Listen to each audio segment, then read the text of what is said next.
अतः 100 अध्याय। शिव पूजन की विधि तथा उसका फल। ऋषि बोले, हे व्यास शिष्य महाभाग सूत जी, आपको नमस्कार। आज आपको भगवान शिव जी की अद्भुत एवं परम पवित्र कथा सुनाई है। उसमें अद्भुत महादिव्य तथा कल्याणकारिणी लिंगोत्पत्ति हम लोगों ने सुनी, जिसके प्रभाव को सुनने से हम इस लोक में दुखों का नाश हो जाता है। हे दयानिधे, ब्रह्मा और नारद जी के संवाद के अनुसार आप हमें शिव पूजन की विधि बतलाइए, जिससे भगवान शिव संतुष्ट होते हैं। ब्राह्मण, क्षत्रिय, वैश्य और शूद्र सभी शिव की पूजा करते हैं। वह पूजन कैसे करना चाहिए? आपने वैश्य के मुख से इस विषय को जिस प्रकार सुना हो वह बताइए। महर्षियों का वह कल्याण पद्र एवं श्रुति सम्मत वचन सुनकर सूची उन मुनियों के प्रसंग के अनुसार सब बातें प्रसन्नतापूर्वक बताने लगे। सूची बोले, मुनीश्वरों, आप लोगों ने बहुत अच्छी बात पूछी है, परंतु वह रहस्य की बात है। मैंने इस विषय को जैसे सुना है और जैसी मेरी बुद्धि है उसके अनुसार आज कह रहा हूँ। जैसे आप लोग पूछ रहे हो उसी तरह पूर्व काल में व्यास जी ने सनत कुमार जी से पूछा था, फिर उसे उपमन्यु जी ने भी सुना था। तब व्यास जी ने शिव पूजन आदि जो भी था उसे सुनकर लोकहित को की कामना से मुझे पढ़ा दिया था। इस विषय को भगवान श्री कृष्ण ने महात्मा उपमन्यु से सुना था। पूर्व काल में ब्रह्मा जी ने नारद जी से इस विषय में जो कुछ कहा था वही इस समय मैं कहूँगा। ब्रह्मा जी बोले, हे नारद, मैं संक्षेप में लिंग पूजन की विधि बता रहा हूँ, सुनिए। हे मुने, इसका वर्णन 100 वर्षों में भी नहीं किया जा सकता है। जो भगवान शंकर का सुखमय, निर्मल एवं सनातन रूप है, सभी मनवांछित फलों की प्राप्ति के लिए उसका उत्तम भक्तिभाव से पूजन करें। दरिद्र, रोग, दुख तथा शत्रुनित पीड़ा, ये 4 प्रकार के पाप कष्ट तभी तक रहते हैं जब तक मनुष्य भगवान शिव का पूजन नहीं करता है।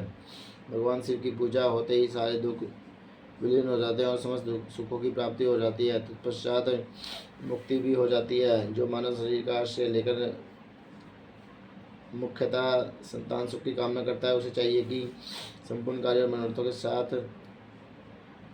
साधक महादेव जी की पूजा करें। ब्राह्मण, क्षत्रिय, वैश्य और शूद्र भी संपूर्ण कामनाओं तथा प्रयोजनों की सिद्धि के लिए कर्म से विधि के अनुसार भगवान शंकर की पूजा करें।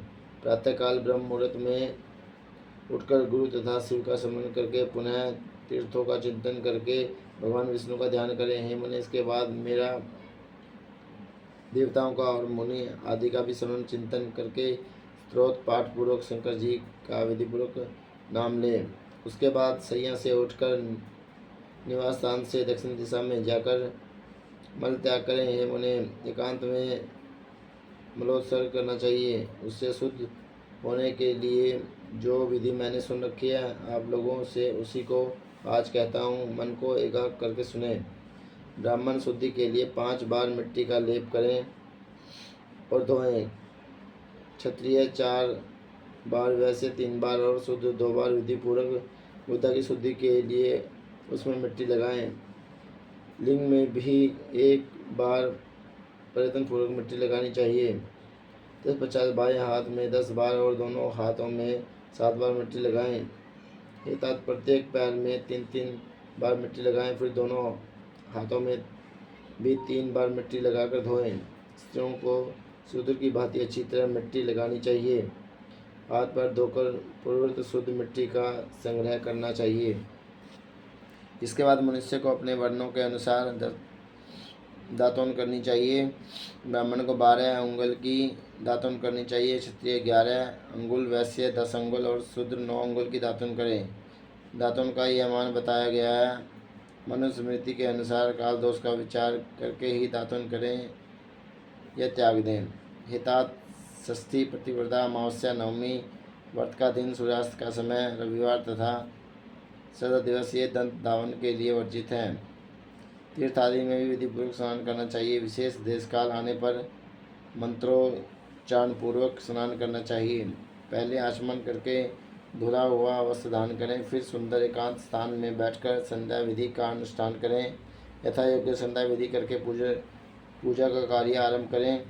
मन को सुशिस्त्र करके पूजा गृह में प्रवेश कर वहाँ पूजन सामग्री लेकर सुंदर आसन पर बैठें। पहले न्यास आदि करके क्रम से महादेव जी की पूजा करें। पहले गणेश जी की, द्वारपालों की और दिक्पालों की भली भांति पूजा करके बाद में देवता के लिए पीठ की स्थापना करें अथवा अष्टदल कमल बनाकर पूजा द्रव्य के समीप बैठकर उस कमल पर ही भगवान शिव की को समासीन करें। तत्पश्चात 3 बार आचमन करके पुनः दोनों हाथ धोकर 3 प्राणायाम करके मध्य प्राणायाम अर्थात कुंभक करते समय त्रिनेत्रधारी भगवान शिव का इस प्रकार ध्यान करें। उनके 5 मुख हैं, 10 भुजाएं हैं, शुद्ध स्फटिक के समान उनकी कांति है। वे सब प्रकार के आभूषणों से विभूषित हैं तथा वे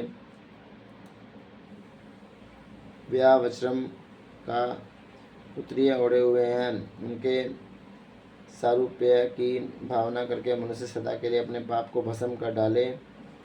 वहाँ पर शिव को प्रतिष्ठापित कर उन परमेश्वर की पूजा करें।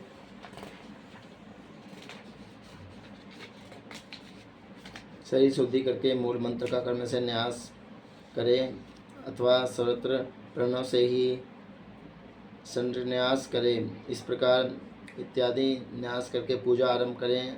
पाद, हृदय और आचमन के लिए पात्रों को तैयार करके रखें।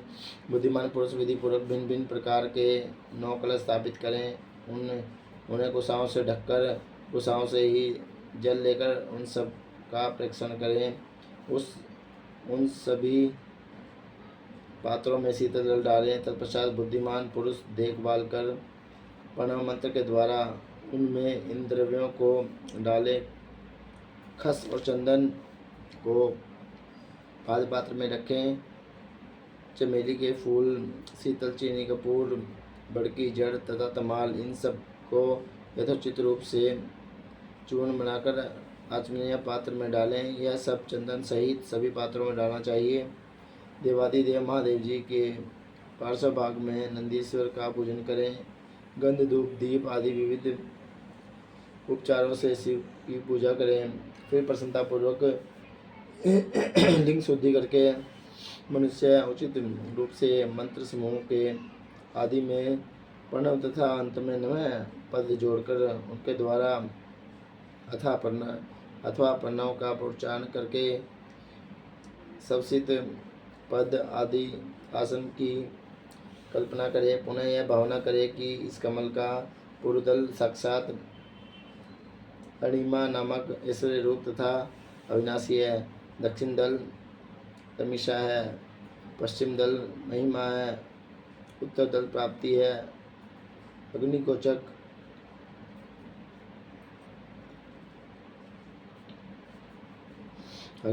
दल प्राकाम्य है।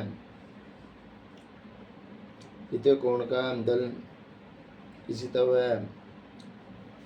चारवें कोण का दल वसितव है। ईशान कोण का दल सर्वज्ञतव है और उन कमल को कर्णिका को सोम कहा जाता है।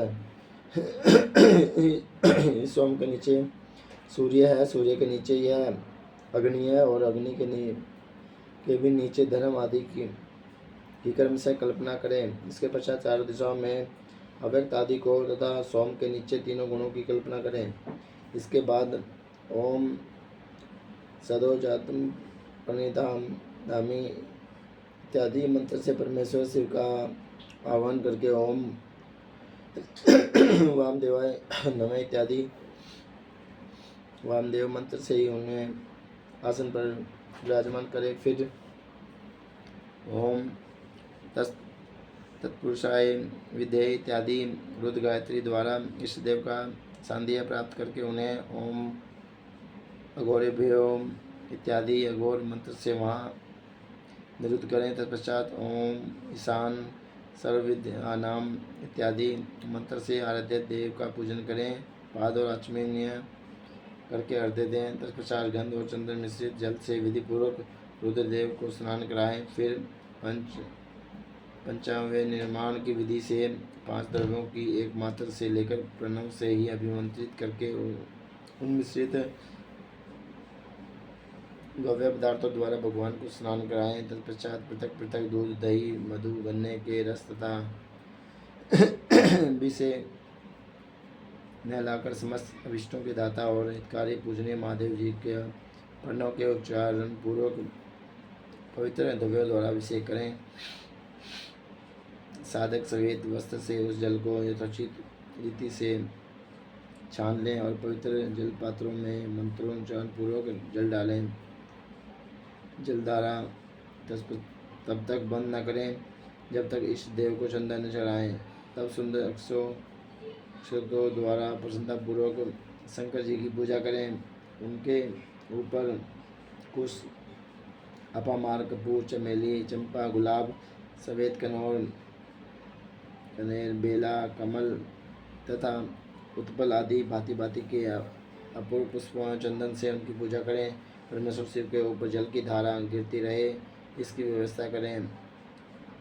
जल से भरे भांति भांति के पात्रों द्वारा महेश्वर को स्नान कराएं। इस प्रकार मंत्रोच्चारण पूर्वक समस्त फलों को देने वाली पूजा करनी चाहिए। ये तात अब मैं आपको समस्त मनोवांछित कामनाओं की सिद्धि के लिए उन मंत्रों को भी संक्षेप में बता रहा हूँ, सावधानी के साथ सुनिए। पाव मान मंत्र से, वाण से इत्यादि मंत्र से, रुद्र मंत्र से, नील रुद्र मंत्र से, सुंदर अशुभ पुरुष सूक्त से सूक्त से सुंदर अधवर शीर्ष के मंत्र से, आ नो भद्राम इत्यादि शांति मंत्र से, शांति संबंधी दूसरे मंत्रों से,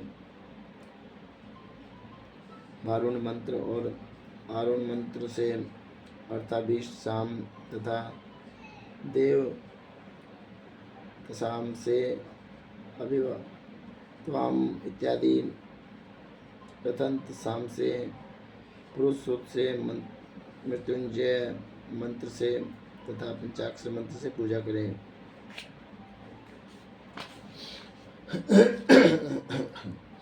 एक सहस्त्र अथवा 101 जलधाराएं वैदिक विधि से शिव के नाम मंत्र से प्रदान करें। तदनंतर भगवान शंकर के ऊपर चंदन और फूल आदि चढ़ाएं।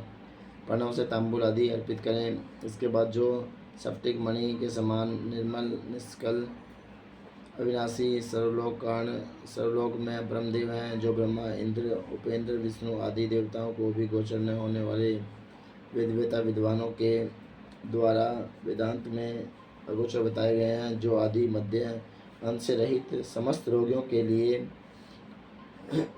औषध रूप शिव तत्व के नाम से विख्यात अथवा शिवलिंग के रूप में प्रतिष्ठित है। उन भगवान शिव का शिवलिंग के मस्तक पर प्रणव मंत्र से ही पूजन करें।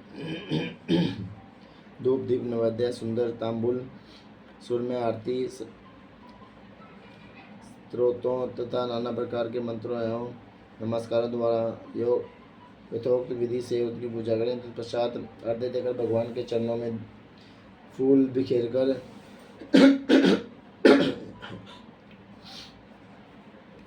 तथा साष्टांग प्रणाम करके देवेश्वर शिव की आराधना करें। इसके बाद हाथ में फूल लेकर खड़ा होकर करके दोनों हाथ जोड़कर इस मंत्र से सर्वेश्वर शंकर की पुनः प्रार्थना करें। हे शिव, मैंने अनजान में अथवा जानबूझकर जो अब पूजा आदि सत्कर्म किए हों वे आपकी कृपा से सफल हों।